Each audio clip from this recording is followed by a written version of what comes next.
कहानी की शुरुआत में हमें एक पेड़ दिखाया जाता है। एक ऐसा पेड़ जो पूरी तरह सूख चुका था। जितने भी उसके पत्ते थे पूरी तरह सूख चुके थे।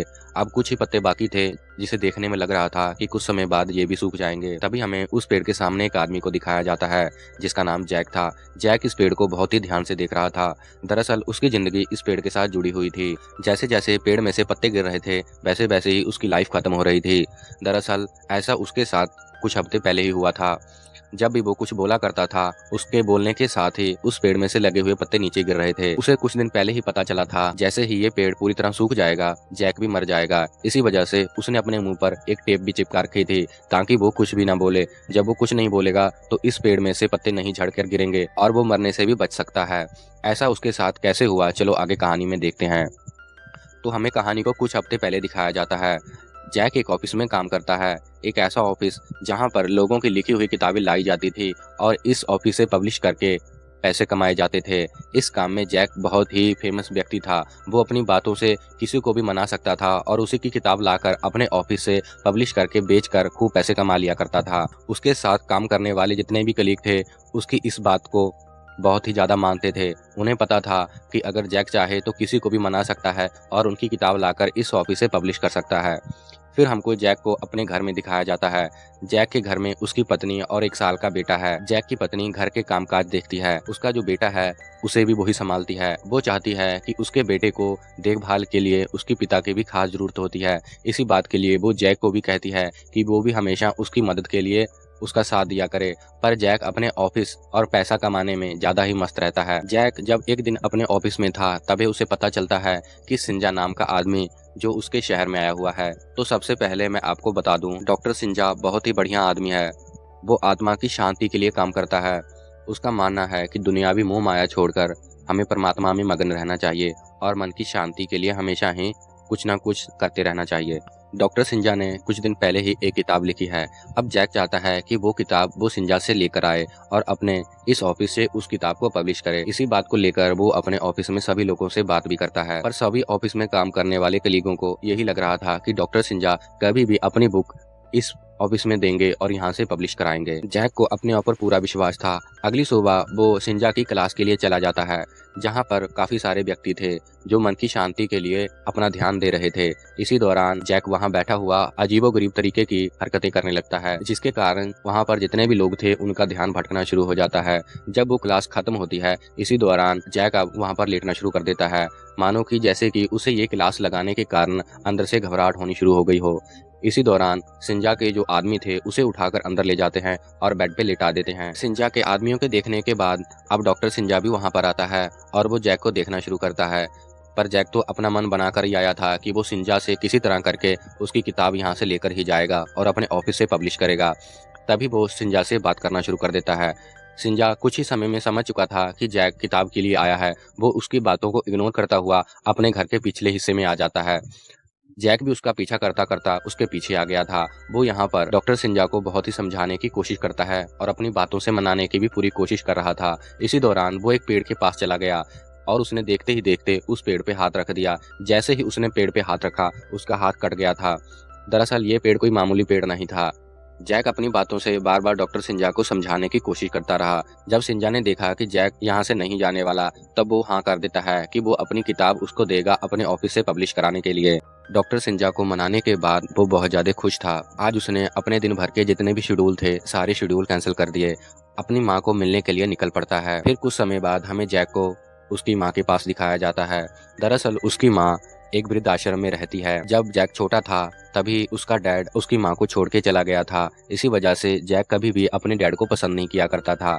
आज वो अपनी माँ के पास आया है ताकि वो बता सके कि बहुत ही वो सक्सेस आदमी बन चुका है। जैक की माँ को भूलने की बीमारी है। इसी वजह से वो जैक को बार बार उसके पिता के नाम से बुलाया करती थी। ये बात जैक को बिल्कुल भी पसंद नहीं थी। जैक आखिरकार अपनी माँ से मिलने के बाद अपने घर लौट आता है। घर पे लौट आने के बाद वो अपनी पत्नी से बात करता है। आज उसकी पत्नी उसे बताती है कि वो यहाँ से दूसरी जगह पर शिफ्ट होना चाहती है। दरअसल जो उसका जिसका बेटा है 1 साल का है और जहाँ पर वो रहते हैं यहाँ पर आसपास में कोई भी घर नहीं है, जिसकी वजह से उसका बेटा किसी के साथ खेल नहीं पाता है। इसी कारण से वो चाहती थी कि हम यहाँ से कहीं दूसरी जगह पर शिफ्ट हो जाएं, जहाँ पर ढेर सारे बच्चे हों, उन बच्चों के साथ उसका बेटा भी खेल सके। अभी ये दोनों बातें कर ही रहे थे कि तभी जैक को बाहर में से एक ब्लास्ट की आवाज़ सुनाई देती है। जैक अपने घर से निकल के घर के पिछवाड़े में आ जाता है। तभी वो देखता है कि घर के पिछवाड़े में एक बहुत बड़ा पेड़ लगा हुआ है। तभी वो अपने गार्डियन को बुलाता है और पूछता है कि तुमने इतना बड़ा पेड़ यहाँ पर क्यों लगाया। उसका गार्डियन कहता है कि ये पेड़ मैंने नहीं लगाया, ये पेड़ अपने आप ही यहाँ पर आया है। जैक फिर इस पेड़ को बहुत ही ध्यान से देखता है। तभी उसे मालूम होता है कि ये पेड़ कोई और पेड़ नहीं बल्कि ये पेड़ मैंने डॉक्टर सिंजा के घर के पीछे में देखा था। अब वो समझ चुका था कि ये पेड़ वहाँ से ही आया होगा। फिर उसे ये पेड़ देखकर अच्छा भी लगता है और वो अपने गार्डियन से भी कहता है कि तुम इस पेड़ के हमेशा ध्यान रखना। ये बोलने के बाद जैक अपने घर के अंदर चले जाता है। तभी हम उस पेड़ में से 2-3 पत्ते गिरते हुए नीचे देखते हैं। अगली सुबह जैक ऑफिस में जाता है। तभी उसका कॉलीग बताता है कि डॉक्टर सिंजा ने अपनी किताब भेज दी है। ये बात सुन के जैक खुश हो गया था, पर जब उसने किताब देखी, बल्कि वो किताब नहीं 4-5 पन्नों की एक छोटी सी कॉपी थी। ये देखकर वो हैरान हो गया कि हमने तो डॉक्टर से पूरी किताब की बात की थी, जबकि उसने 4-5 पेजों की ही सिर्फ एक छोटी सी बुक भेजी है। इस चीज को देखकर वो दोबारा से डॉक्टर सिंजा को मिलने के लिए निकल पड़ता है। थोड़ी देर बाद वो डॉक्टर सिंजा के घर पे था। वहां जाकर वो कहता है कि हमारी डील हुई थी कि तुम अपनी पूरी किताब भेजोगे, बल्कि तुमने तो 4-5 पन्नों की ही एक छोटी सी कॉपी भेजी है, जो कि हमारे लिए बिल्कुल भी सही नहीं है। तुमने हमारे साथ डील की थी तो वो डील निभानी पड़ेगी। वो डॉक्टर सिंजा को अपनी बातों से दोबारा मनाने की कोशिश कर रहा था। इसी दौरान जैक बताता है कि जो पेड़ तुम्हारे घर के पीछे लगा हुआ था, अब वो पेड़ मेरे घर के पीछे आ गया है। ये बात सुनकर डॉक्टर सिंजा जैक के घर पे आ जाता है। डॉक्टर सिंजा अब उस पेड़ को देखना शुरू करता है। तभी हम देखते हैं कि पेड़ में से एक टहनी पूरी तरह सूख चुकी थी। जितने भी उसके पत्ते थे वो पत्ते झाड़ के नीचे गिर चुके थे। तभी डॉक्टर सिंजा जैक को बताता है कि ये जो पेड़ है वो खास तरह का पेड़ है। अब तुम्हारी जिंदगी इस पेड़ के साथ जुड़ चुकी है। जैसे जैसे इसके पत्ते झड़ रहे हैं तुम्हारी उम्र भी कम होती जा रही है, क्योंकि जैसे जैसे तुम बोल रहे हो तुम्हारे बोलने के साथ ही इसके पत्ते झड़ रहे हैं। जैसे जैसे ये पत्ते झड़ जाएंगे वैसे वैसे ही तुम्हारी जिंदगी जल्द ही खत्म हो जाएगी। ये बात सुन के जैक के पैरों तले जमीन खिसक जाती है। अब वो सोचता है कि वो इस पेड़ को काट देगा, ना रहेगा बांस ना बजेगी बांसुरी।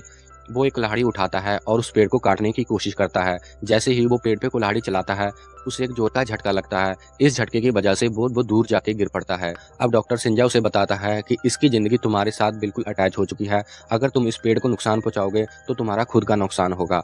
तुम्हें किसी तरह करके इस पेड़ को सही सलामत रखना होगा। ऐसा करने के लिए तुम्हें सिर्फ एक ही काम करना होगा कि तुम्हें नहीं बोलना होगा। तुम जैसे ही नहीं बोलोगे तो इस पेड़ के पत्ते नहीं झड़ेंगे। इसके बाद डॉक्टर सिंजा जैक को बताता है कि मैं यहाँ से कहीं बाहर जा रहा हूँ 2-3 दिन के लिए। 2-3 दिन में मैं वापस आ जाऊंगा और वहां जाकर अपनी कोलीग से इस पेड़ के बारे में भी पूछूंगा कि इस पेड़ को तुम्हारी जिंदगी से कैसे अलग किया जा सकता है। डॉक्टर सिंजा के जाने के बाद जैक अपने घर के अंदर आ जाता है। अब उसने सोच लिया था कि जो कुछ मर्जी हो जाए अब वो नहीं बोलेगा। तभी वो अपना दिमाग लगाता है कि अगर वो बोल नहीं सकता तो लोगों को लिखकर तो बता सकता है। इसी दौरान वो एक कॉपी और पेन उठाता है और कॉपी पे लिखना शुरू करता है। जैसे ही उसने कॉपी पर कुछ अक्षर लिखे उसी के साथ पेड़ में से पत्ते नीचे गिर जाते हैं। जाने कि अब जैक ना ही बोल सकता था और ना ही किसी को लिखकर अपनी बातें बता सकता था। अगली सुबह होती है। जैक फिर से ऑफिस के लिए निकल जाता है, पर उसने आज ठान लिया था कि जो भी हो वो आज से बोलेगा नहीं। जब वो ऑफिस में पहुंचता है तभी उसकी बॉस उसके पास आ जाती है, नए लोगों से उसे मिलवाती है और वो बताती है कि नए इन्वेस्टर हैं जो अपनी बुक हमारे ऑफिस से पब्लिश कराने के लिए आए हैं। पूरी तरह बातें करो और इनसे मीटिंग फिक्स करके इनकी किताबें लो और जिससे हमें काफ़ी ज़्यादा मुनाफा हो। पर जैक तो कुछ भी बोल नहीं सकता था। वो काफ़ी देर चुप रहता है। जो इन्वेस्टर आए हुए थे वो काफ़ी समय तक जैक को देखते रहते हैं। जैक के ना बोलने पर वो सोचते हैं कि ये ऐसा क्यों कर रहा है। इसी दौरान हमें दिखाया जाता है कि उसके घर में जो पेड़ लगा हुआ था उस पर 2 गिलहरियाँ चढ़ जाती हैं। जैसे ही वो गिलहरियाँ चढ़ती हैं जैक के साथ गुदगुदी होनी शुरू हो जाती है। जैसे जैसे पेड़ में हो रहा था वैसे वैसे ही जैक के साथ हो रहा था। वो गिलहरियां पेड़ के ऊपर टहल रही थी और इधर जैक को गुदगुदी महसूस हो रही थी। उसकी ये हरकत देखकर जो इन्वेस्टर आए हुए थे वो वहां से चले जाते हैं। इस बात को लेकर उसकी बॉस भी जैक से बहुत ज़्यादा गुस्सा होती है। दिन बीतता है, अब शाम होने वाली थी। शाम होते ही जैक की बॉस वापस जैक के पास आती है और वो उसे कहती है कि वो इन्वेस्टर अभी दोबारा आने वाले हैं। कुछ भी हो उनसे तुम अच्छे से बात करोगे और उनको मनाओगे, जिसके बाद वो किताब हमारे ऑफिस से पब्लिश कराएं। पर जैक तो कुछ बोल नहीं सकता था।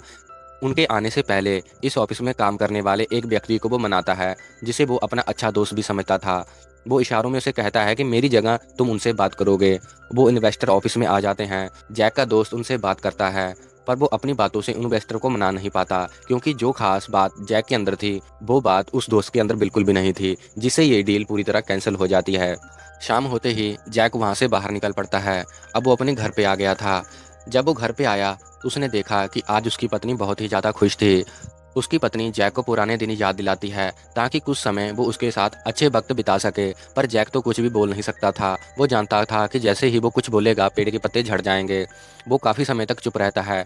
उसकी पत्नी समझती है कि जैक आज भी उसकी बातों को इग्नोर कर रहा है। इसी वजह से वो गुस्सा होकर घर छोड़कर वहाँ से निकल जाती है। जैक का आज का दिन बिल्कुल भी अच्छा नहीं गुजरा था। वो सोच रहा था क्या वो करे जिससे वो ठीक हो जाए।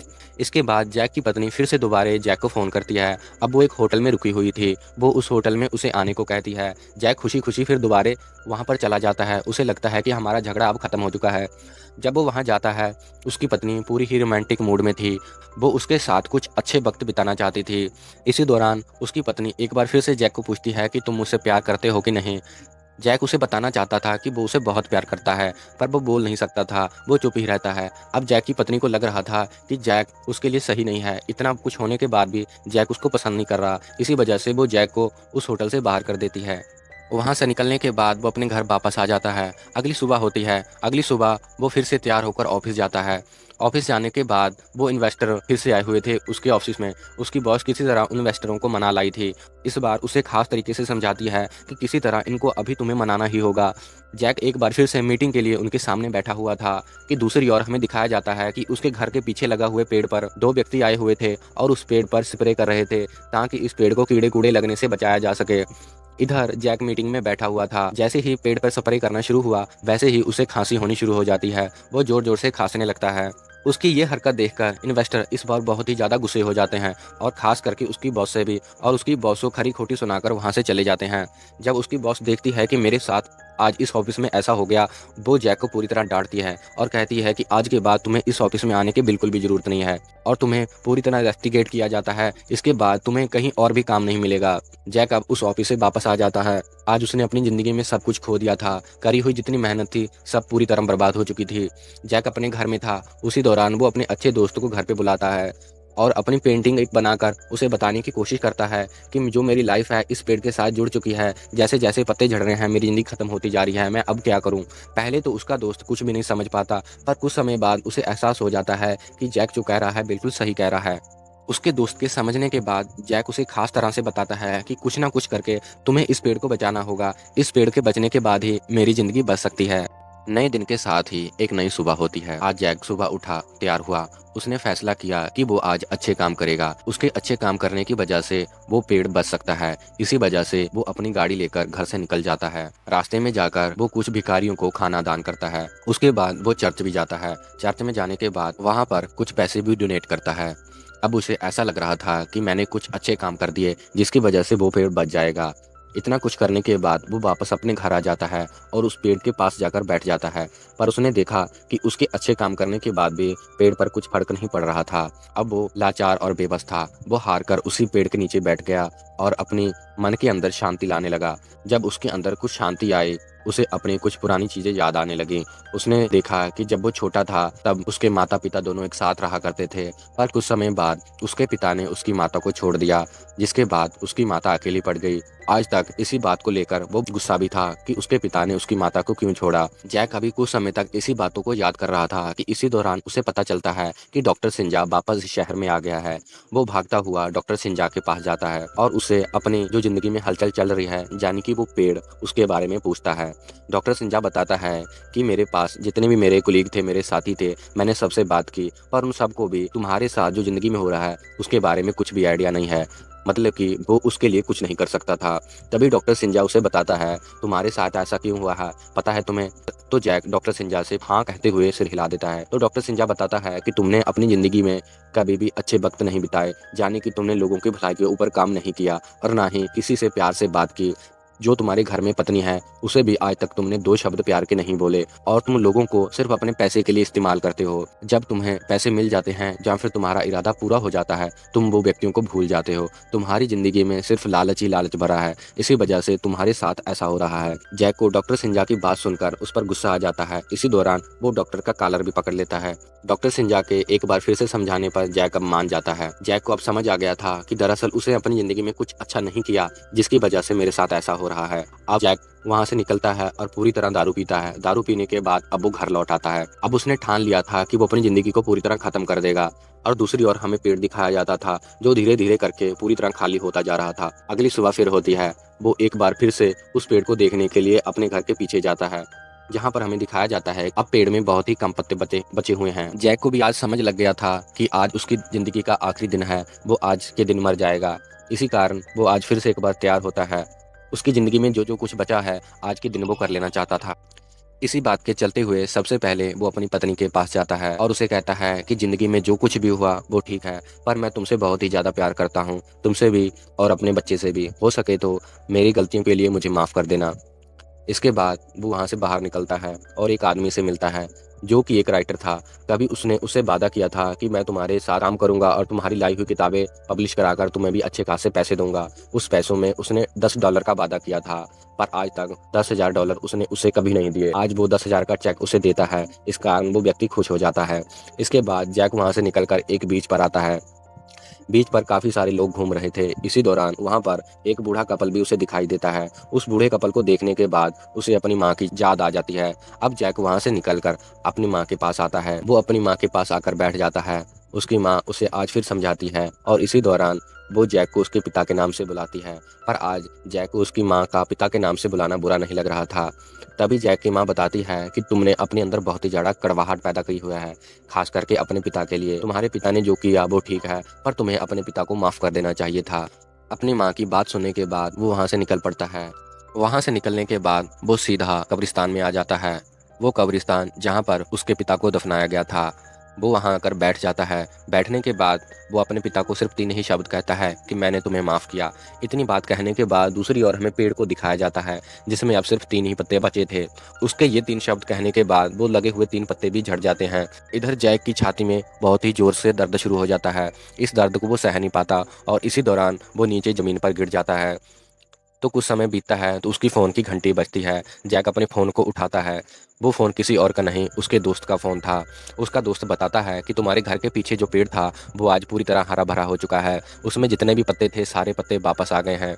यानी कि जो जैक पे शराब आया हुआ था वो शराब पूरी तरह मुक्त हो गया था। अब जैक खुश था। जैक के साथ ऐसा इसलिए हुआ क्योंकि उसने अपने मन के अंदर शांति पैदा कर ली थी। उसकी इस शांति की वजह से ही वो पेड़ दोबारा हरा भरा हो गया था। इसके बाद हमें काफ़ी महीनों के बाद का सीन दिखाया जाता है। जैक एक बार फिर से डॉक्टर सिंजा को मिलने जाता है। आज डॉक्टर सिंजा ने एक किताब लिखी थी। वो किताब वो जैक को देता है और कहता है कि ये मैंने अपनी ज़िंदगी की किताब लिखी है, जो किताब तुम ले जा सकते हो। आज जैक बहुत ही ज़्यादा खुश था। इसके बाद जैक को हमें उसके घर में दिखाया जाता है, जहाँ पर उसकी पत्नी वापस घर आ चुकी है और उसका जो बच्चा था 1 साल का वो भी वहाँ पर ही है। उसके घर के पीछे लगा हुआ पेड़ वहाँ पर ही है। जैक को अब समझ लग चुका था कि ज़िंदगी में रहते रहते हमें अच्छे काम भी करने चाहिए और अपनी ज़िंदगी को बहुत ही प्यार और शांति से के साथ जीना चाहिए। इसी के साथ जो ये ज़िंदगी है बहुत ही अच्छे से बीतती है।